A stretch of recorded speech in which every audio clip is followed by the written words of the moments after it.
All right, hi everybody. Randy Dean again, email sanity expert. This is video 3 of the video triplet I'm recording tonight. The other two videos were for classic Outlook users and new web Outlook users. And this one's going to be for all the Gmail users that watch the channel. Basically, I'm just going in and showing you what I think are some cool essential tools in the home screens for each of these different versions of email software. So let's pop out, get into Gmail, and get things rolling. All right. So I will pop into my Gmail inbox. Let me move myself down here, and I'll make myself a little smaller too, so I'm not taking up so much screen. And the first thing that I wanted to show you is obviously you've got your folder list over here. And then down here are your labels. And now this is interesting. I actually did a whole video about this. This may confuse you a little bit if you have been using tools like Outlook for a number of years. Let me show you what I mean. If I click on the little checkbox, notice that I get options up here. Mark unread is one, but this one's move to, and this is just straight line moving it to a folder. But look, you got these three dots. Wherever you see three dots in any software, vertical and horizontal, ellipses, click on them to see what's in here because look, I can come in and do label as, and if I do label as, I can put it in a whole bunch of different labels. But look at these labels: anathema, Anna Dance in School, automated messages, anathema, Anna Dance in School. Wait, your labels are your folders are your labels. And listen to this. This is where it gets a little crazy. You can put the same email in multiple labels. You can add multiple labels to the same email. And when you do that, if you then come up and archive the email after you've given it the labels, it will be in all of those folders. Wait, what? One email in multiple places. This is like fourth dimension stuff. Because it's virtual. Like they can get away with that. There's no restriction for them doing this. And so that means you can put an email in as many folders as you would like using the labeling and then archive capability. I did a whole video on this. You can go look it up if you want to have a little bit slower speed on the description of that. But I just wanted to show that to you is that folders and labels are folders. They're basically the same thing in Gmail. I think it's actually one of the coolest things about Gmail. I wish that I could do the same thing really easily in Outlook. In Outlook, you can make labels, but they're separate from the folders. So one interesting little thing there. Now, notice also you can come and hit this more button and you can go down and see more things that are in here, including things like all mail and trash. You can come in here and manage your labels, create new labels. If you hit less, then you get into your labels more quickly, but you can still go down and hit more down here at the bottom. So you can see probably a lot of the same things that I just showed you up here. The other thing that I wanted to show you is that you have a different set of top bar options depending on whether an email is clicked or not clicked. Um, Primary are just sort of your main emails, but what they've done, at least in my version of Gmail, you now have promotions, social, and updates. This is where a lot of the junk and spam stuff goes into, frankly. They're calling it promotions, but a lot of it's like, just, stuff hitting you from people that you've made purchases from before, signed up with stuff before, trying to keep it a little bit out of your inbox. The social, I'm getting stuff about like some of the like investing e-newsletters and things I've signed up for. For some reason, they've gone into here, and updates a lot of times it has to do with things that might be sort of related to things that could possibly end up on my calendar. So they're doing a little bit of an AI thing with these in terms of how they're sorting these. But typically I don't have to worry about missing stuff I want to see. It shows up into my primary. Now, when I say that, I do think you should periodically, at least every day or two, go check your spam folder just to make sure that somebody trying to send you something that you actually want to see didn't somehow get flipped into your spam folder. So that's a good little thing. And like I said, wherever there's three dots, look at this, mark all as red. That's the only option I have in here. But now watch this. If I click on this, I've got more top header options. Archive means it leaves your inbox. Now remember, if I label it before I hit archive, it will be in the Gmail archive. It won't show in the inbox, but now it will show in all of those folders. So I recommend labeling before archiving to make it easier to find your stuff later. But, if you remember who the sender was and, maybe something in the subject line, you can search up here and find it, even if it's just in the archive without labels. Here is reporting spam. And please, please, please, if you're getting spam, report it, because Gmail is used by millions of people.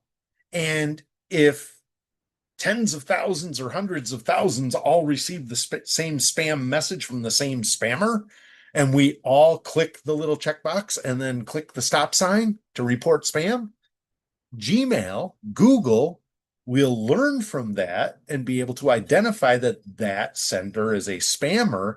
And it's going to be much more likely it won't make your inbox. It will go right into spam if they don't get blocked by Google.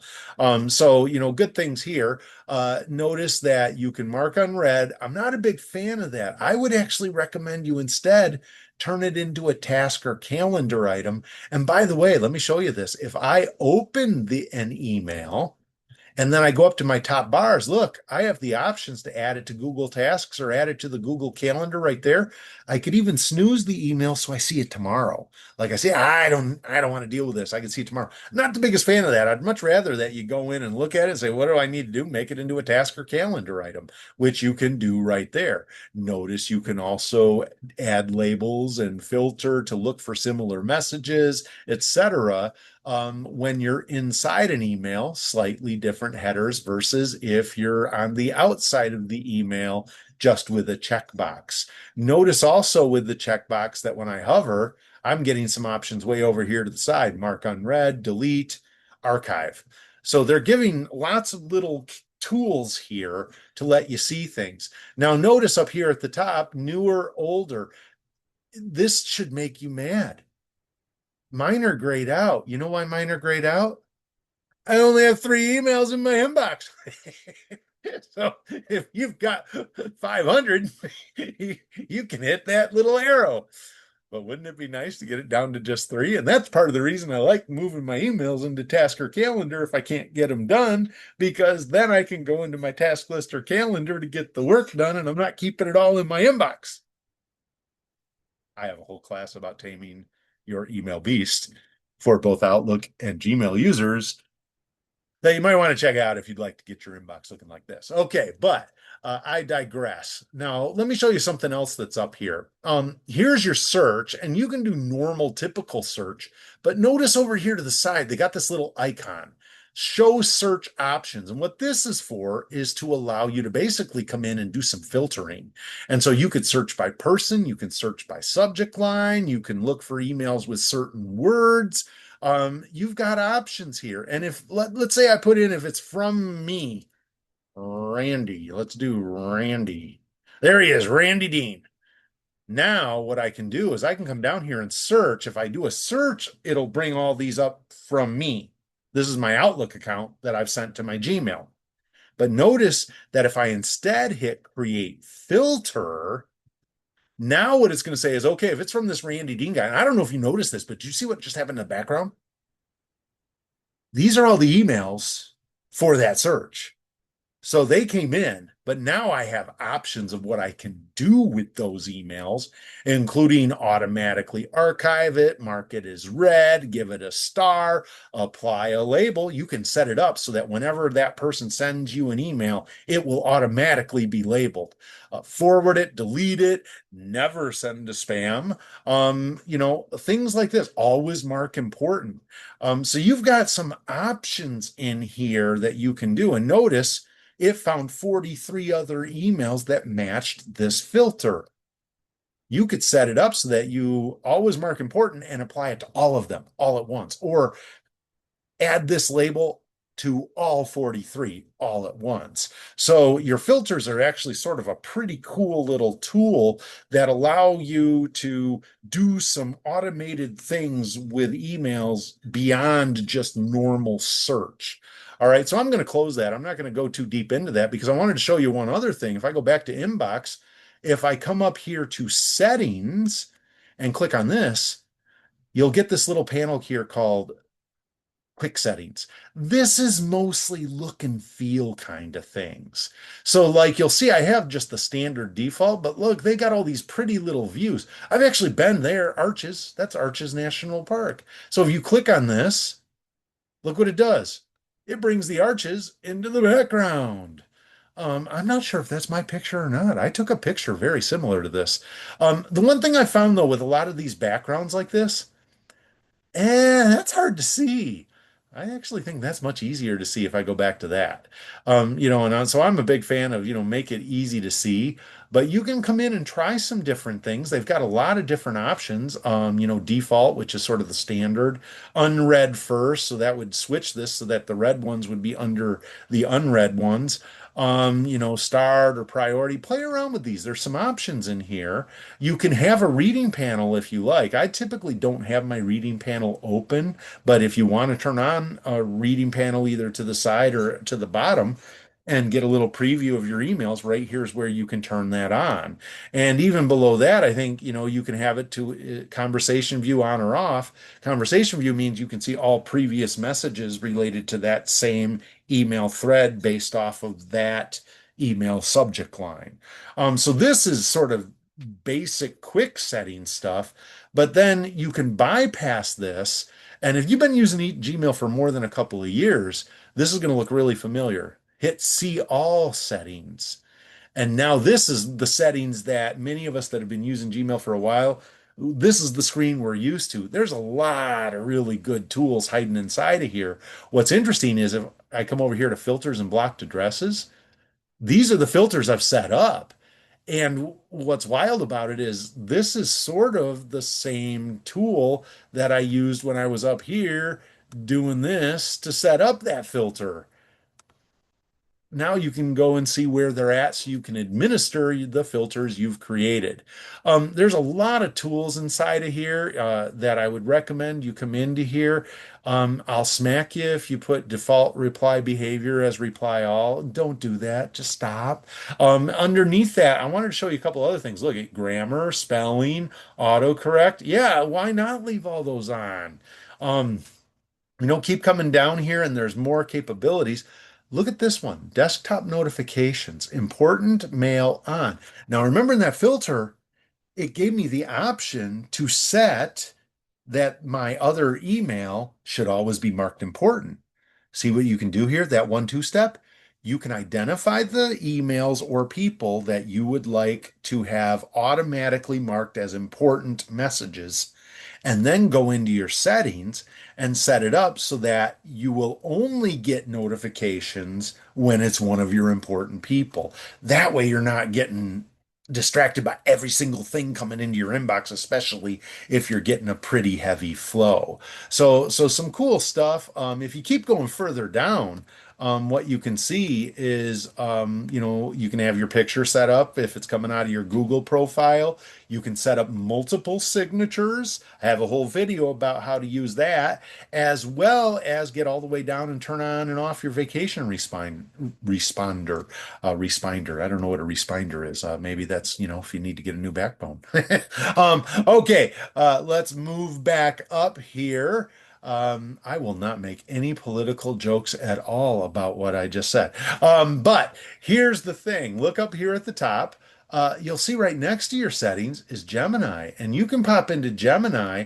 And if you've got the pro account, you can set it up. See, right now they're giving people the opportunity to try this at no cost, where you can open up emails and do things using Gemini in your emails and other Google Workspace tools, doc sheet slides, etc. Um, if you're a heavy user, might not be bad to give it a try and see if it helps you gain productivity. And then right next to the Gemini, notice this, another waffle. Here's a waffle. This is a place that you can go to launch a whole bunch of other Google stuff. including things that are mostly productivity related, like your, Gmail, contacts, Google Drive, Google Calendar, Google Meet, Doc Sheet slides. But then if you go further down, you'll also see things like Google Keep and, even more stuff. So you can go in here and find there's Google Tasks down hiding in there. You can get in and find even more stuff. Now I'm going to close that little Gemini tab. I'm going to go back to the inbox because there's one other thing I want to show you before I end this video, which is right over here. You've also got your little button icons for the other four major functions that are in your personal planning tools in Google Workspace.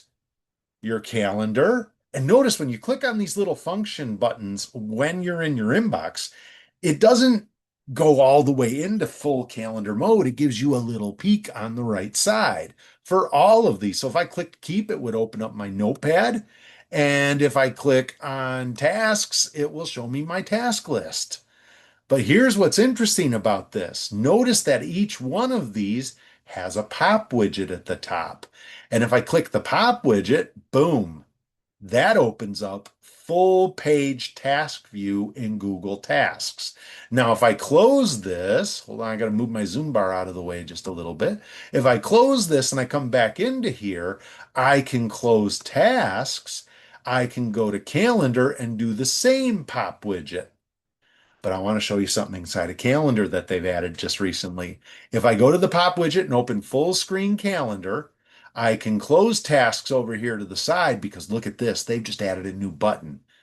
When you're in calendar, you can switch over to tasks right here. And if you switch to tasks, you go into that full task manager mode.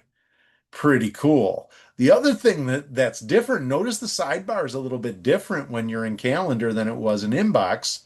Now that I'm in calendar, I can see my tasks, I can see my notes, I can see my contacts, and this makes some sense when you think about it. Sometimes when you're in your calendar, you want to go see maps to figure out your map to where you're going for that thing on your calendar. They've put maps on the side of calendar instead of the basic other functions. But now something I need you to also see here, which is sort of cool, this little plus. And I believe it's in, let's go check calendar again. I think they got the plus down here too. Yeah, they do. What's the plus? The plus is where you can get add-ons that you can add to your side column from a lot of third-party partners. Now, some of these were designed to work specifically with your Gmail or other Google tools. And so you can pop in here and see if there's anything. Like I know a lot of people that use Asana. You could put in an Asana add-on right over here to the side or Evernote. So this might be a place to go search and see if there's anything really good in here that might allow you to get even better. Now, I bet you a lot of these you have to pay to use them, but might at least be worth looking to see what's hiding in there and see if there's something else you'd like to add over here to the side for easy access while you're working in your Google tools. All right, so that's pretty much a lot of the cool stuff I've seen in Gmail. If there's something else that I didn't show that you think's really important, please add it into the contacts. And remember, if you're also using Outlook for work, I've got the other two videos, one for classic Outlook users on how to do their screen setup, and another one for those using new and or web Outlook. Why did I do new and web together? They're really close to the same with a couple minor differences, which I point out in that video. So watch for the other two videos. And with that, let's go ahead and shut this one down. I'm going to pop in here, go to my end screen, make myself way too big. Didn't mean to do that. And let's do this. Let's go to, there we go. Thanks for your time. If you'd like to learn more about me, randy@randalldean.com is my email. You can actually send me an email at that email address to get my productivity PDF tip sheets, including my YouTube channel guide, which has a lot of other tips, not just on Gmail, but other Google tools, as well as other Microsoft tools, as well as stuff that's not Microsoft or Google at all. I also do have an e-newsletter. You can hit subscribe, just put subscribe in the subject line to that same email address, randy@randalldean.com. I'm doing a little special deal right now where if you subscribe to the e-newsletter, which has no cost and you can unsubscribe anytime, you'll get a free complimentary copy of my ebook on taming the email beast. And of course, if you'd like to learn a little bit more about me and what I do, go check out my website, randalldean.com. If you like the video, please like, please subscribe, please share it with friends, please leave me a comment. All these things help the channel get found and will help me get the word out a little bit more. So, hope you enjoyed this video. Thanks for your time.